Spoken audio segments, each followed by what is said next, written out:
నేను అడుగుతా ఉన్నా మా కౌశిక్ రెడ్డి అడిగిన ప్రశ్ననే, ఏ పార్టీలో ఉన్నావు గాంధీ? అసలు మీ 10 మంది ఎమ్మెల్యేలు ఎవడైతే పార్టీ మారినరో, ఎవరి ఇంటింటికైతే పోయి ముఖ్యమంత్రి అనేటోడు కండువా కప్పిండో, ఫస్ట్ మీరు ఏ పార్టీలో ఉన్నారో చెప్పండి. మీకు ఇప్పటికే స్పీకర్ దగ్గర పిటిషన్లు ఉన్నాయి 10. స్పీకర్ గారు కూడా తేల్చాలా.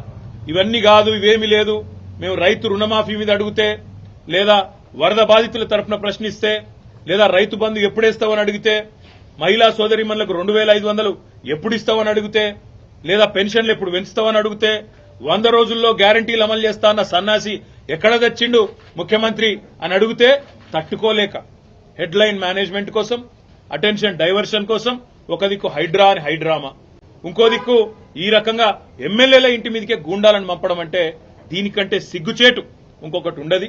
తప్పకుండా నేను రేవంత్ రెడ్డిని అంటా ఉన్నా, చరిత్రలో నీలాంటి పనికిమాలిన ముఖ్యమంత్రులు, నీలాంటి తలమాసిన ముఖ్యమంత్రులు మస్తుగా వచ్చిండ్రు, మస్తుగా పోయినరు.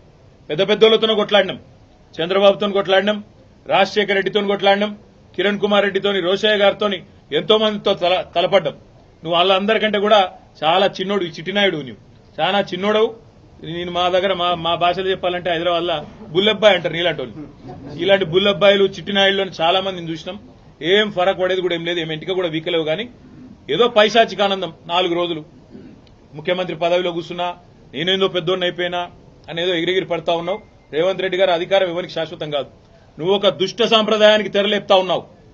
ఇది తప్పకుండా నిన్ను దహిస్తుంది, నిన్ను వెంటాడుతుంది.